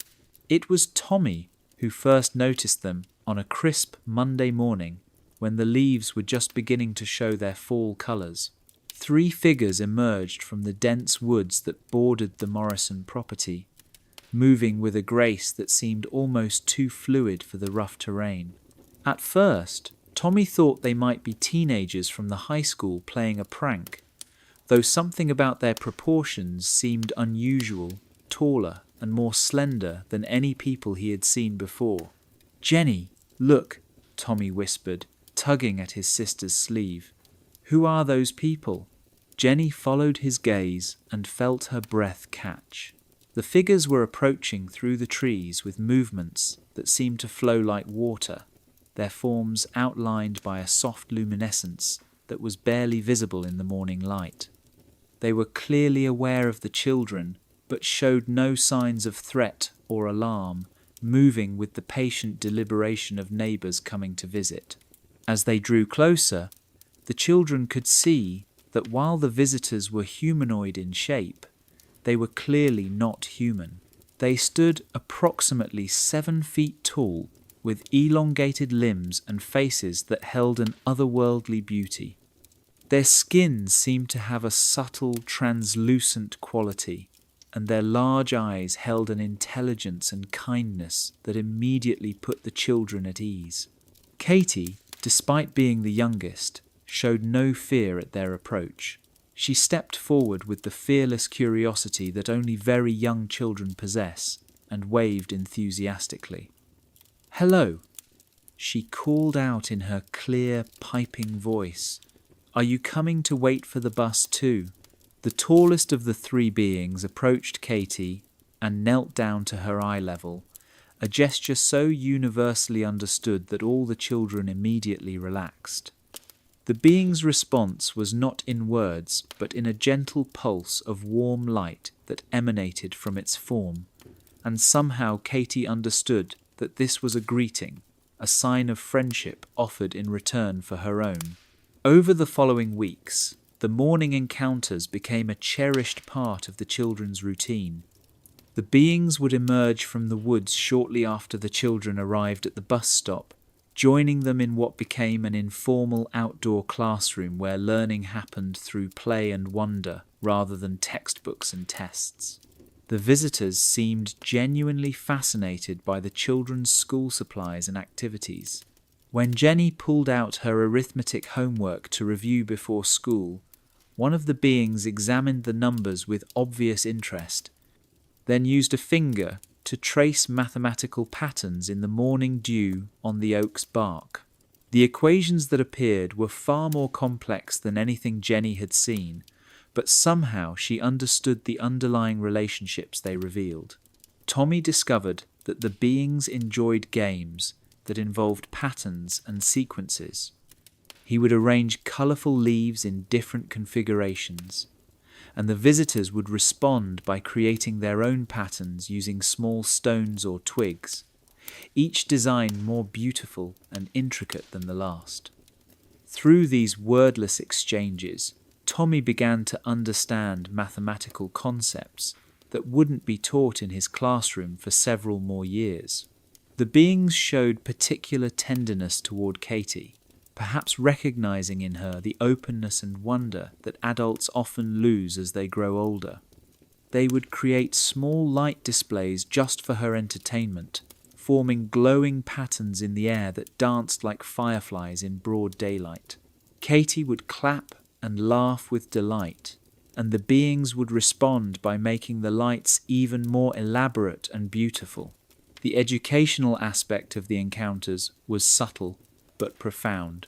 When 11-year-old Mark Peterson expressed frustration with a geography assignment about weather patterns, one of the beings gestured toward the sky and somehow made the movement of air currents visible, showing how wind flows were influenced by temperature differences and the rotation of the Earth. Mark watched in fascination as invisible forces became visible streams of light, making weather patterns as clear and understandable as a simple drawing. The beings seemed to understand that the children needed to maintain their regular routines, and they always departed several minutes before the school bus arrived. Their leaving was as graceful as their arrival, a gradual fading rather than an abrupt departure, as if they were slowly returning to a dimension that existed parallel to, but separate from the everyday world. Parents initially dismissed the children's stories as typical playground imagination. Mrs. Hendricks smiled indulgently when Jenny described visitors who could make light patterns in the air, and Mr. Peterson chuckled when Mark tried to explain wind currents using gestures he had learned from his mysterious teachers. The adult world had little patience for such fanciful tales, especially during busy harvest season when practical concerns demanded immediate attention. But the children's academic performance began showing remarkable improvement. Math concepts that had previously challenged them suddenly became clear and intuitive. Science homework that had once seemed impossible now felt like reviews of things they already understood. Their teachers at Jefferson Elementary began commenting on the unusual depth of understanding these particular students displayed, especially in subjects involving patterns, natural phenomena, and mathematical relationships. The encounters continued throughout the autumn months, each morning bringing new lessons disguised as play. The beings taught through demonstration rather than explanation, showing rather than telling, allowing the children to discover principles and patterns through their own observation and experience. Knowledge was transferred not through words, but through direct understanding, as if the visitors could somehow plant seeds of comprehension that would grow into full understanding over time. As winter approached and the morning darkness made the bus stop a less inviting gathering place, the encounters gradually became less frequent. Their final visit came on a surprisingly warm day in early December. All three beings appeared as usual, but there was something different about their demeanour, a sense of completion that the children somehow understood without being told. They spent extra time with each child, creating one last light display for Katie, showing Tommy a final pattern that would influence his thinking for years to come, and offering Jenny a gesture of blessing that filled her with confidence. When the school bus arrived that morning, the children waved goodbye to their mysterious teachers, understanding somehow that this was a final farewell. The beings responded with a pulse of warm light that seemed to embrace all 7 children, leaving them with a sense of connection and wonder that would last throughout their lives. Chapter 10. The Monks' Mountain Meeting. The monastery of Tashilhunpo clung to the mountainside like a prayer crafted from stone and timber, its whitewashed walls gleaming beneath the deep cobalt sky of the Tibetan plateau. Perched at an altitude of 14,000 feet, the ancient sanctuary floated between earth and sky, a bridge between the physical and the spiritual, suspended in the brilliant light and thin air of the high Himalayas. Brother Tenzin had lived within these hallowed walls for 18 years, having first arrived as a timid young novice in the year 1936. Now, in the autumn of 1954, at the age of 37, he had become one of the monastery's most respected meditation instructors. He had dedicated his entire adult life to the ceaseless pursuit of inner stillness, following the footsteps of generations who had walked the path of contemplation and prayer within these same walls for more than 500 years. The most sacred part of each day was the evening meditation. As the sun dipped behind the snowy peaks encircling the valley, 43 monks gathered in the great prayer hall. Their robes, deep burgundy and saffron, rippled like waves across the polished wooden floor. The hall itself was a masterpiece of Tibetan craftsmanship.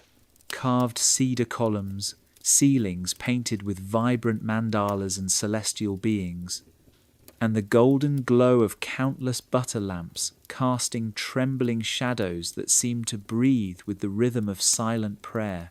On this particular evening, near the end of autumn, Brother Tenzin assumed his usual position along the eastern wall, close to a window that looked out across the vastness of the valley below.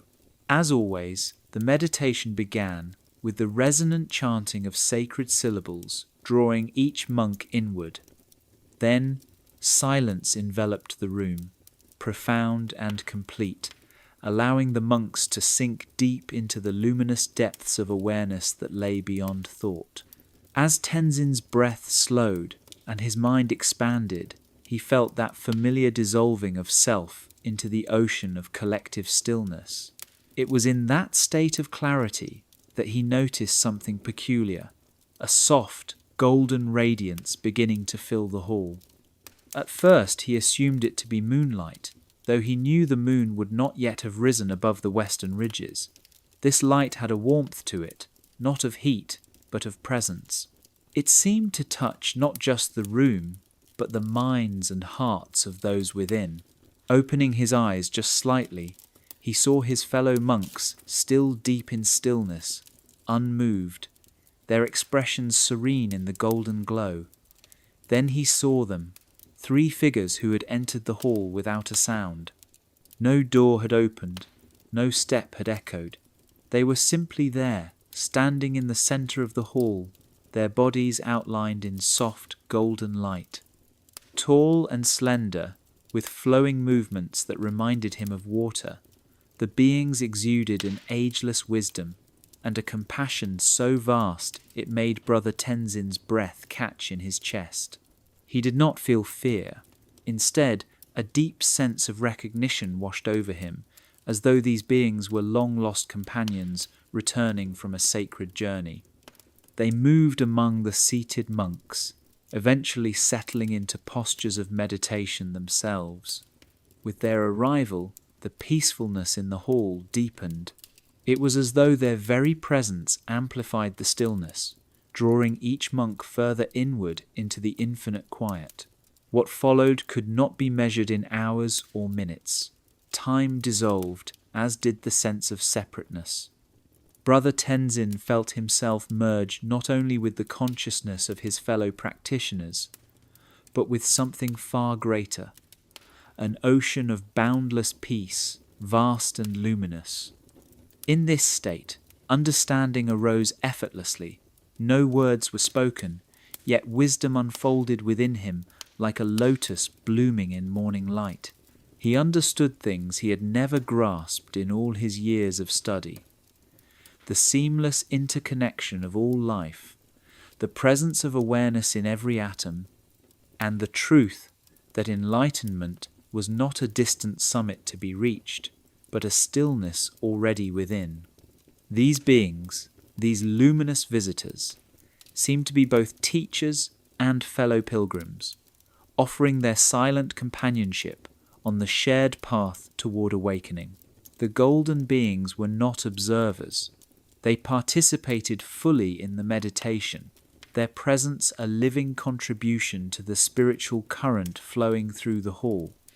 Their forms pulsed gently, as though breathing in perfect unison with the monks around them. Even the ancient stones and timbers of the monastery seemed to respond, humming faintly with life. The painted mandalas overhead shimmered with hidden light, and the carved beams throbbed with the heartbeat of something vast and eternal. As the meditation gradually drew to its natural conclusion, the visitors rose with the same graceful motion that had marked their arrival. Moving among the monks, they bestowed what could only be described as blessings, each touch or glance a transmission of luminous awareness that would remain long after they had gone. At last, the tallest of the 3 beings approached Brother Tenzin directly. No words were spoken, but a message resonated within him with unmistakable clarity. You are seen. This work matters. The cultivation of peace and wisdom sends ripples across galaxies. You are not alone. Then, slowly, the figures began to fade. Their golden outlines dissolved into the light that filled the hall, and the light itself gently withdrew like a tide retreating into the sea. Yet there was no sense of ending, only a quiet fullness. Tenzin understood then that they had never truly arrived, and they had not truly departed. They existed always, in the timeless dimension where awakened consciousness dwells. As silence returned to the hall, and the monks gradually stirred from their meditation, Brother Tenzin sat still for a while longer, his heart awash in gratitude. He had no desire to explain what had happened, nor to seek confirmation from the others. In the shared silence of that evening, something eternal had spoken, and he had listened. Chapter 11. Night Nurse's Healing Light. St. Mary's Regional Hospital stood as a beacon of hope against the long, frigid nights of northern Minnesota winters. Its softly glowing windows provided comfort to the small town of Duluth, where the vast waters of Lake Superior stretched endlessly toward the horizon. In the year 1979, the hospital's third-floor medical wing was under the gentle and capable care of Margaret O'Brien, a seasoned, registered nurse who had come to cherish the quiet rhythms of the graveyard shift. At 41 years old, Margaret had been a nurse for nearly 2 decades, having entered the profession straight out of training during the turbulence of the early 1960s. Over the years, she had witnessed medicine evolve in dramatic ways. Yet what remained constant was her steadfast commitment to healing and her intuitive grasp of what her patients needed beyond prescriptions and procedures. The night shift suited her, less chaos, more connection. It allowed her to offer a deeper, more personal kind of care. The third floor housed 24 beds, arranged in a mix of private and semi-private rooms. Long corridors stretched from a central nursing station, with windows overlooking the city and the lake beyond. These views gave patients a sense of time and change, a psychological balm for those in recovery. Within this wing, Margaret moved quietly, watching over patients recovering from surgeries, managing chronic conditions, or receiving long-term observation. To Margaret, healing was never just clinical. She believed strongly that hope, compassion, and human presence had their own power, often stronger than anything written in a chart. Many patients spoke of the peace they felt during her shifts. Some even requested their surgeries be scheduled to coincide with nights when Margaret would be on duty. One bitterly cold February night, something unusual began. Margaret had just completed her 11 o'clock medication rounds and was catching up on charting when she noticed a strange quiet settle over the wing. The usual sounds, the hum of air vents, distant monitor beeps, and soft footsteps, seemed muted, as if the air had thickened with silence. Then she saw them. 3 figures were gliding down the corridor, moving slowly, almost weightlessly. At first, Margaret thought they might be visitors who had wandered in after hours, though how they had bypassed security she couldn't imagine. As they approached, she realized they were unlike any people she had ever seen.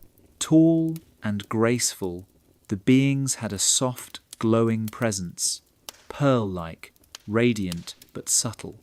Their shapes were humanoid, yet there was something otherworldly about them. They seemed to exist somewhere between the physical and the spiritual, and Margaret, rather than afraid, felt a deep calm wash over her. They began entering patient rooms, spending several minutes in each. Margaret couldn't see exactly what they were doing, but the air seemed charged with healing energy wherever they went. She followed behind them, curious but respectful, checking on her patients after each visit. What she found astounded her. In one room, Mrs. Anderson, an elderly woman recovering from hip replacement surgery, had been restless and in pain for days. That night, she was sleeping soundly, her face peaceful, her vitals improved. In another, Mr. Thompson, battling a stubborn case of pneumonia, was breathing more freely than he had in days. His colour had improved, and even the tension in the room had lifted. The visits continued. Night after night, the luminous beings returned, sometimes early, sometimes just before dawn. Each time, Margaret observed extraordinary recoveries. Pain subsided, fevers broke. Patients who had been anxious or depressed seemed lighter, more at ease. She began documenting these quiet miracles, noting the pattern between the beings' visits and the improvements that followed. The beings acknowledged her too. Occasionally, one would pause at the nursing station, offering a subtle nod that filled her with a deep sense of peace and purpose. She felt not only included, but entrusted with something sacred. Her own nursing seemed enhanced. Her touch soothed more deeply. Her intuition sharpened. Patients calmed in her presence, and colleagues noticed her growing calm confidence.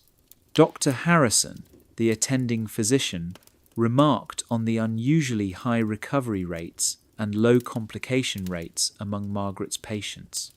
He asked if there had been changes in care protocols.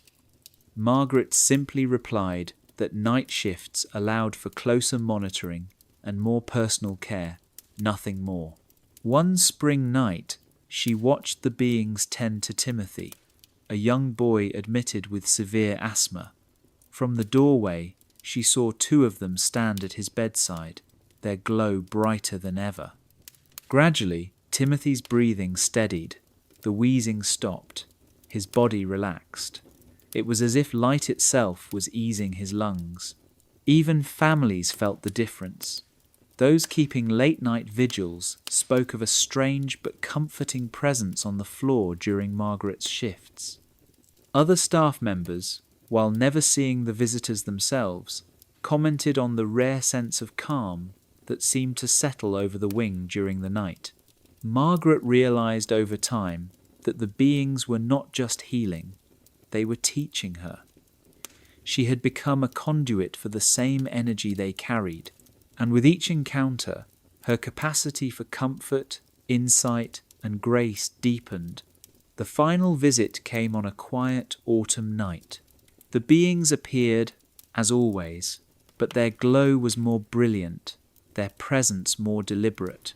As they passed the nursing station, the tallest one paused and raised its hand in what Margaret felt was a gesture of farewell, or perhaps a blessing.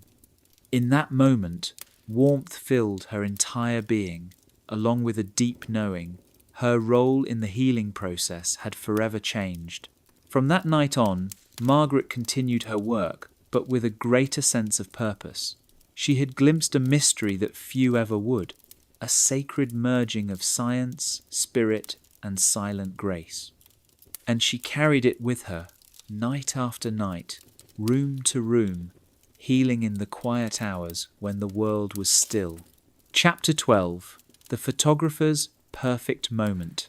The morning mist rose from the Yellowstone River like spirits drifting toward the heavens, each wisp catching the earliest light of dawn and transforming it into something otherworldly, fragile, golden, and nearly too beautiful to belong to the everyday world. David Chen had arrived at the riverbank well before sunrise, his camera gear carefully laid out on the smooth stones near the water's edge. He had returned to this exact location for the third consecutive year, drawn by something he could not quite name, something sacred perhaps.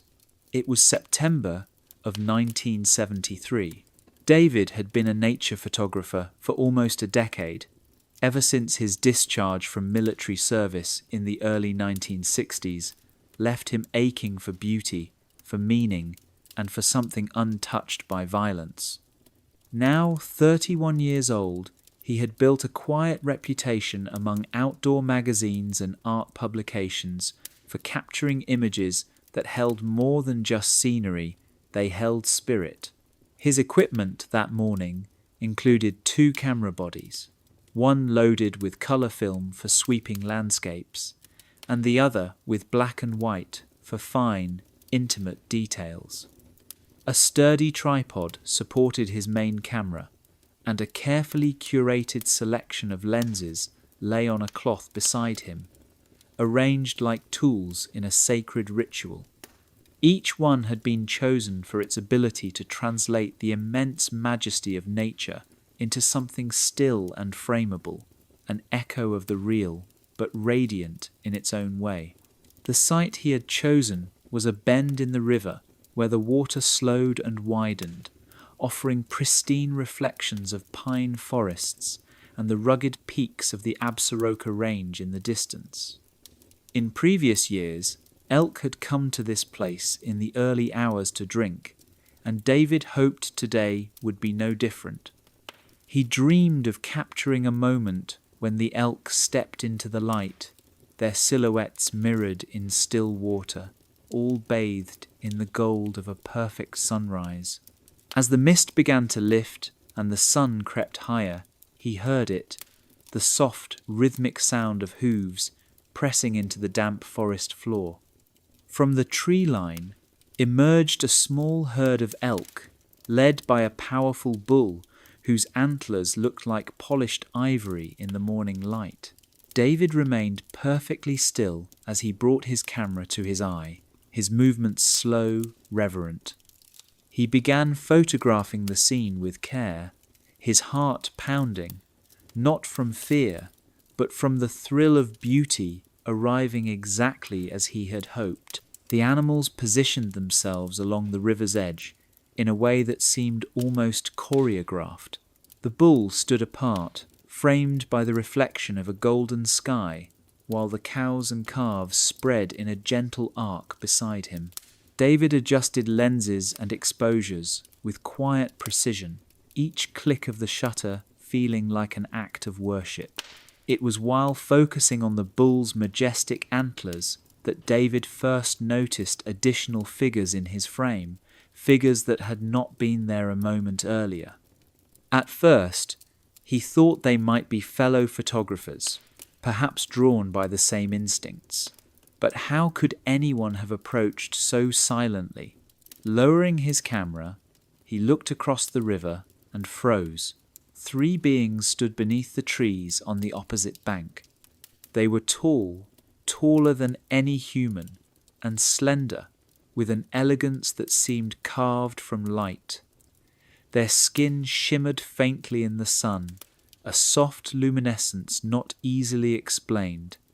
Most astonishing of all, they were simply watching, observing, with the same awe and attention David himself had felt. The elk were undisturbed. If anything, their presence seemed to calm the animals further. The bull even turned to face the luminous visitors and held his stance, regal and still, as if offering himself to be seen. The entire tableau deepened in meaning. Creatures of nature, a human witness, and visitors from elsewhere, all joined in silent reverence. David resumed photographing, now including the mysterious observers in his shots. To his surprise, the beings did not retreat. Instead, they appeared to collaborate. One gestured gently toward a patch of light on the water, and David instinctively followed the suggestion, capturing a shimmering image of sunlit ripples that sparkled like a river of diamonds. Over the next 20 minutes, the interaction unfolded like a shared act of creation. The visitors moved with subtlety, offering silent cues that improved the visual harmony of the scene. When David prepared a wide-angle shot, they shifted position to enhance the sense of balance and scale. When a cluttered branch disrupted a composition, one pointed toward a clearer angle. Their guidance was never intrusive, only inspired. As the golden light began to fade and the elk retreated into the woods, the beings lingered, quietly surveying the morning's work, like artists satisfied with a completed piece. Then, the tallest among them stepped forward, crossing to the opposite bank. He, or perhaps it, raised a hand and gestured toward David's camera, then toward the landscape itself. In that moment, David felt a message pass through him, not in words, but in meaning. You see what others miss. Your work matters. Keep translating the beauty of the world for those who have forgotten how to look.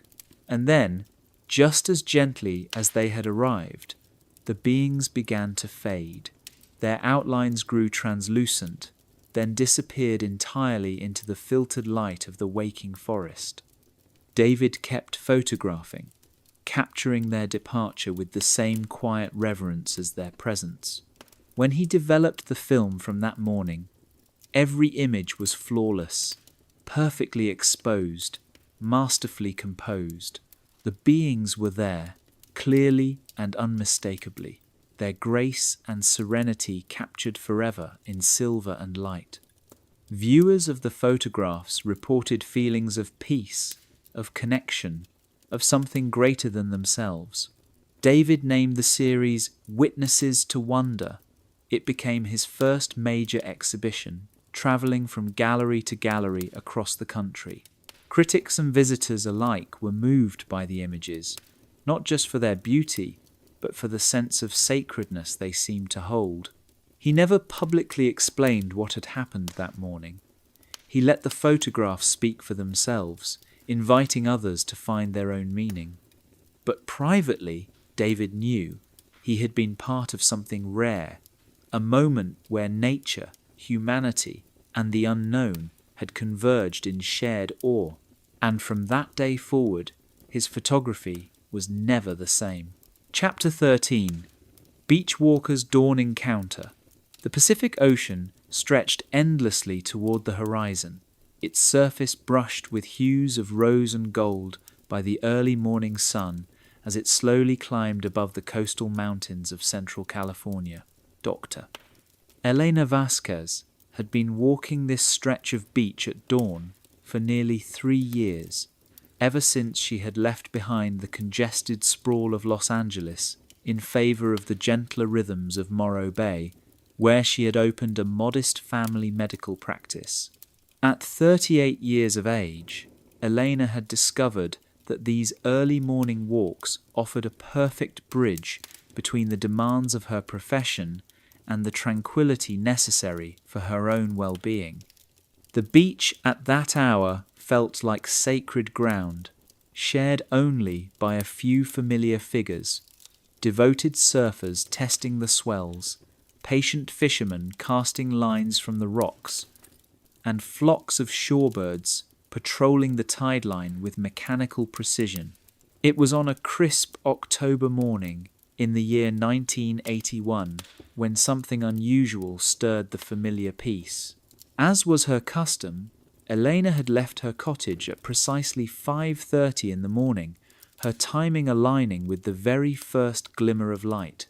The ocean that day was especially calm, its gentle swells rolling in with the rhythmic consistency of a breath. The quiet offered a kind of meditative space that soothed both her thoughts and her spirit. Walking northward along the shore, she kept a pace that balanced exercise with mindfulness. Her years in medical residency had taught her that the mind often processed complex problems more effectively when the body was in rhythmic motion. Many of her most important diagnostic insights had arrived during these very walks. To her right, the beach gave way to low dunes, carpeted with beach grass and ice plant rustling in the offshore breeze. Far ahead, Morro Rock stood sentry over the bay, a massive volcanic relic rising like a monument to the Earth's ancient past. Its unchanging presence always grounded her, offering perspective beyond the immediacy of her human concerns.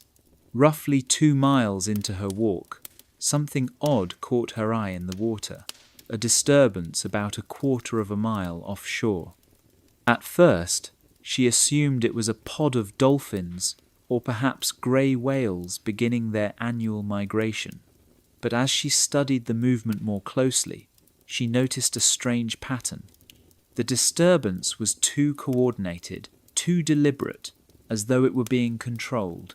Elena halted, shielding her eyes from the growing light. The figures in the water were gliding toward shore, not marine mammals, but something else entirely. 3 distinct forms emerged with a smoothness that defied explanation, parting the water like whispers through silk. They moved with a grace that bordered on the supernatural. As the shapes reached shallower waters, they rose effortlessly from the sea.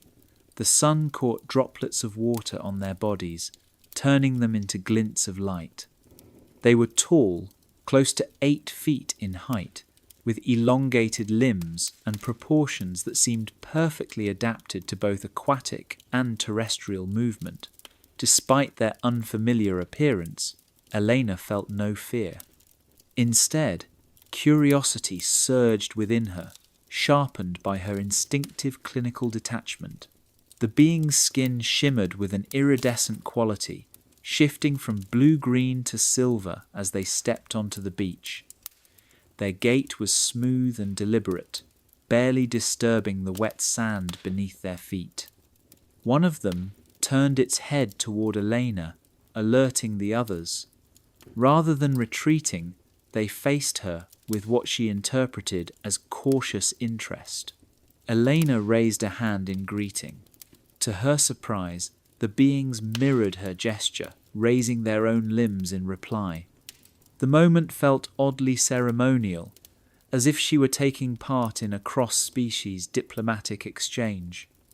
The tension dissolved into an unspoken agreement of peace and mutual respect. The visitors began to explore the shoreline, their attention fixed on shells, tangled seaweed, and driftwood. They moved like scientists cataloguing specimens. One of them studied a curved piece of driftwood intently, turning it over and tracing its grooves with slender fingers. Slowly, Elena approached them, moving with the calm care she used when soothing anxious patients. As she drew closer, she saw more details: semi-permeable skin that glistened with moisture, large, luminous eyes that shimmered with intelligence, and what she could only describe as compassion. They appeared to communicate through shifting patterns of light across their skin, a form of visual language both mesmerizing and alien. When she was within 20 feet, the figure that seemed to lead the group approached her.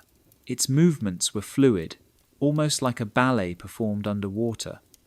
As it neared, Elena felt something intangible, a wave of emotion or intent that washed over her. Though no words were spoken, the message was unmistakable. You are not a threat. You are welcome. The being gestured toward the ocean and then to Elena, and she somehow understood it was acknowledging their shared love for this coastal world. She responded by motioning to the rising sun and then back to the visitor, attempting to express her wonder and gratitude for the moment. Minutes passed in this peaceful communion. The beings showed her several objects retrieved from the ocean floor, delicate tools or instruments made of materials unfamiliar to her. In return, Elena opened her medical bag, revealing her instruments. When she showed her stethoscope, one of the beings took a keen interest. She demonstrated its use, placing the chest piece to her heart, then offered it to the being.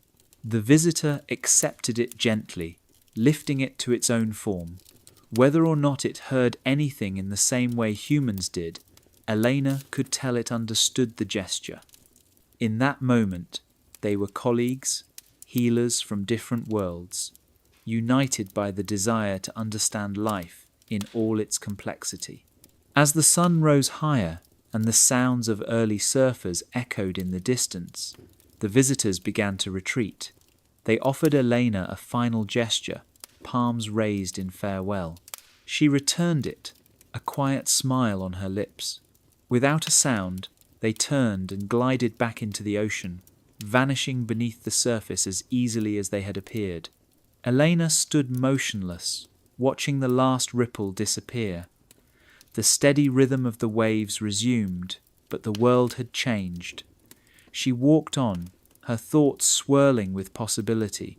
Later that morning, as she stepped into her clinic, Elena felt transformed.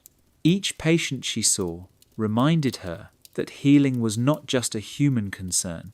It was a universal bond that stretched across oceans, perhaps even across galaxies. And in that knowledge, she found a deeper purpose than she had ever known. Chapter 14. The Midnight Gardener. The neon lights of Tokyo stretched endlessly in every direction from the rooftop of the Yamamoto Electronics factory, their shimmering reflections bouncing off the low-hanging clouds that often clung to the city during the humid summers of central Japan.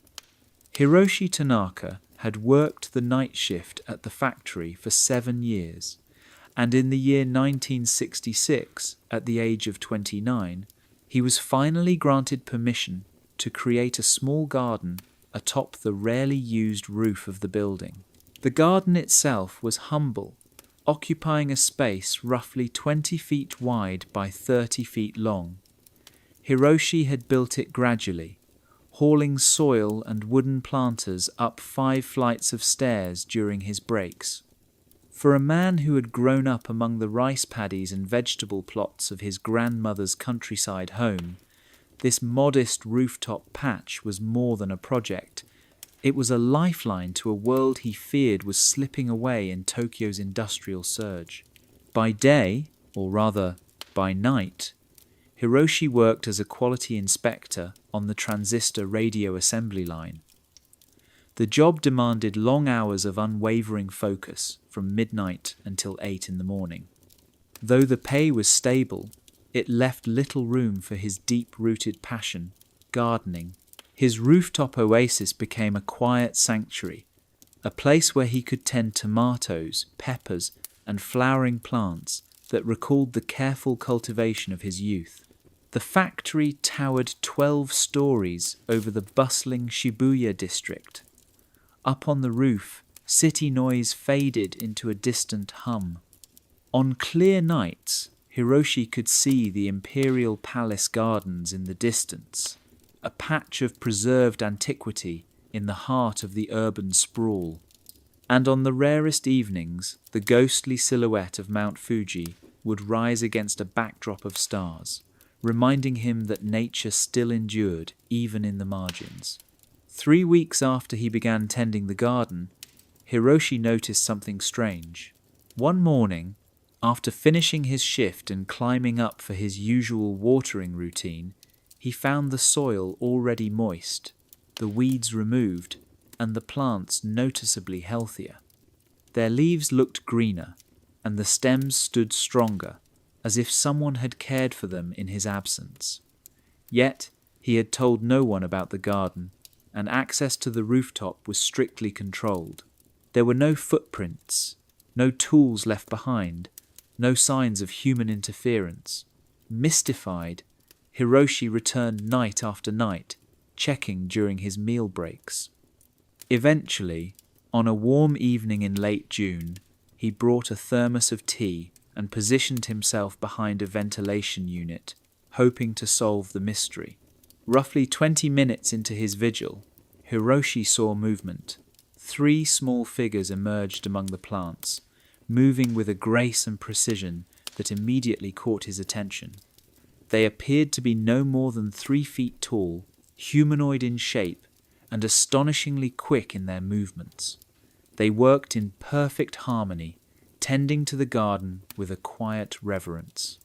Even in the dim light from the street far below, he could see that their tools glowed faintly, delicate implements seemingly designed for specialized plant care. They pruned leaves and stems with tools that sealed cuts instantly, and distributed nutrients through devices that released a soft, steady stream of material around each root. The plants, for their part, responded immediately. Colors deepened, blossoms opened, and drooping leaves lifted in real time. Hiroshi, who had gardened since he was a child, had never seen anything like it. When he finally stepped out from hiding, he moved slowly, respectfully. The visitors turned and saw him, pausing in their work. But instead of fleeing, they regarded him with calm curiosity. The smallest of the three approached and gestured toward the garden with unmistakable admiration. What followed was a wordless exchange filled with quiet understanding. Through a series of deliberate gestures, the being communicated its recognition of Hiroshi as the garden's originator. There was respect in its movement, an acknowledgement between skilled caretakers. Hiroshi bowed in traditional Japanese fashion, and the creatures returned the gesture with their own graceful motions, mirroring his respect. From that night onward, a silent collaboration was born. Hiroshi continued his routine of watering and basic maintenance, while the mysterious gardeners arrived later to perform more advanced treatments. It became an unspoken partnership, built on shared purpose and mutual trust. Hiroshi began leaving small offerings, bowls of water, slices of fruit, and occasionally simple tools. These were always accepted, and in return, he would sometimes find small tokens left for him, perfectly shaped stones, vibrant seed pods, or samples of dark, nutrient-rich soil unlike anything he had ever used. By late summer, the transformation of the rooftop garden was impossible to ignore. The tomatoes were plumper than any in the local markets. The flowers bloomed in dazzling hues and emitted scents that stopped co-workers in their tracks. Word of Hiroshi's garden spread through the factory. Some colleagues sought advice, others asked to start plots of their own. The rooftop became a quiet place of pilgrimage, though only Hiroshi knew the full story behind its success. As autumn arrived, the nocturnal visits gradually declined. On their final evening together in late October, the three beings lingered longer than usual, tending to each plant with what felt like tenderness. They made sure every vine, blossom, and root was prepared for winter. By spring of the following year, something remarkable had happened. Not only had the garden survived the cold months, but it returned stronger than before. New varieties of plants appeared, ones Hiroshi had never planted, yet they grew in perfect harmony with the rest. The soil seemed to hold a quiet magic. Hiroshi continued to work the night shift for many more years, his reputation as a master gardener growing alongside his plants. When he finally retired and returned to the countryside, he left behind instructions for caring for the rooftop garden, along with carefully labelled samples of the enhanced soil. The garden continued to thrive under new hands, serving as a quiet testament to a collaboration that crossed the boundary between worlds. It remained a place of mystery and growth, a reminder that the love of nurturing life can connect even the most unlikely of gardeners. Chapter 15, Coming Home. Across the decades and continents of Earth, there exists a rare kind of encounter, one not defined by shock or fear, but by recognition. These are not moments of discovery, but of remembrance. The people who experience them do not speak of meeting strangers from the stars. Instead, they describe reunions with beings who feel like long-lost family, as if a sacred bond is being restored rather than formed. These encounters possess a quality distinct from all others. Witnesses do not report awe at unfamiliarity, but instead a profound sense of homecoming. They describe beings whose faces, though clearly not human, radiate a love so deep and ancient that it fills empty spaces in the heart that the witness never knew were hollow. These are not stories of abduction or contact. They are stories of return, of something long awaited finally arriving. Maria Santos was 68 years old when her moment came. It was the summer of 1977, and she was in her backyard in rural New Mexico, tending to her rose bushes as the sun dipped behind the cottonwood trees. That evening, 3 tall, glowing figures stepped silently out of the trees and into her garden. The moment she saw them, Maria began to cry, not from fear, but from an overwhelming sense of familiarity. I knew them, she told her daughter later. Not their faces, not their names, but their essence. I felt like my children had finally come home to me, though I'd never seen them before. The beings moved with a softness that made the air itself seem gentler. When one reached out to touch her hand, Maria experienced something that went beyond physical sensation. She later described it as a current of remembrance flowing through her, an emotional recognition so complete it bypassed the mind entirely. Stories like Maria's have surfaced from the most ordinary settings. Thomas Chen, a retired teacher from Oregon, was sitting on his porch during a quiet evening in the summer of 1984 when he looked up to find a tall, luminous figure standing beside the rosebush at the edge of his yard. He felt no fear, only peace. It was like seeing my grandfather again, he said quietly to a friend years later. Not because they looked the same, but because that same feeling of unconditional love came flooding into me. I felt completely known. The figure stayed with Thomas for nearly an hour.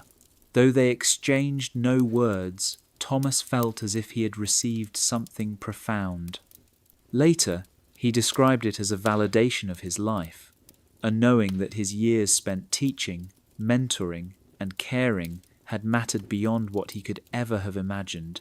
In 1991, Dr. Sarah Goldberg experienced her own reunion in the solitude of Colorado's mountain wilderness. At 45, she was a respected psychiatrist who had dedicated her life to guiding others through pain and trauma. But on that particular day, she herself felt depleted. She had gone into the mountains seeking clarity and perhaps healing.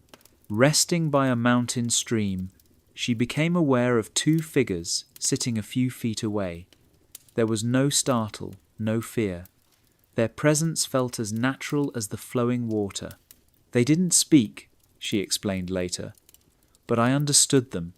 They reminded me that healing isn't about fixing people. It's about guiding them back to the wholeness they never truly lost.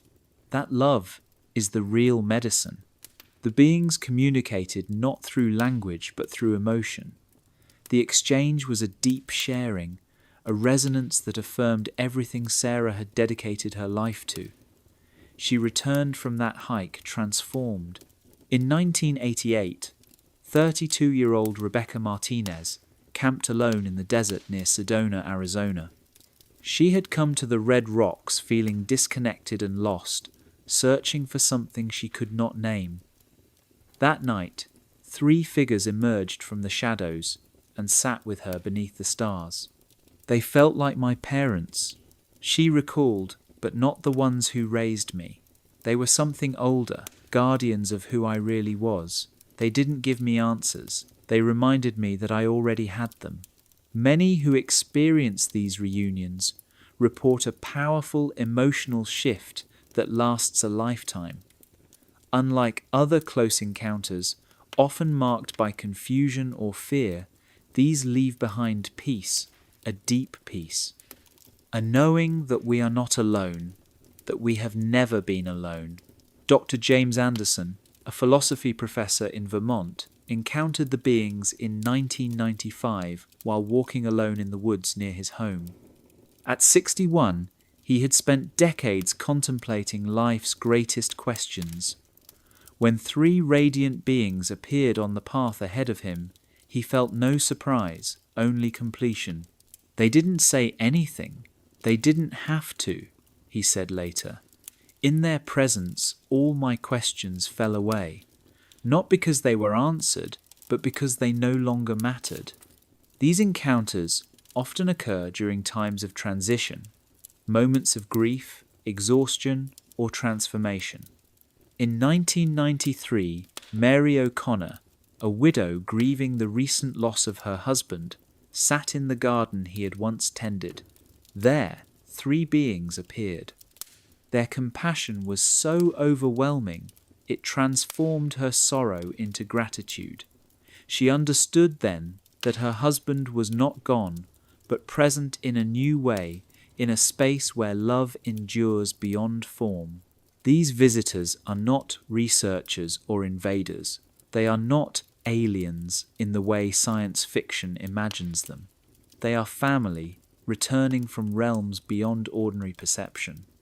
They remind us that the isolation so many feel is a temporary illusion, a part of the human story but not its end. Witnesses describe their presence not simply as familiar, but as a return to truth, a peeling away of identity and ego, revealing the core self that has always known its origin. The reunions are not dramatic events.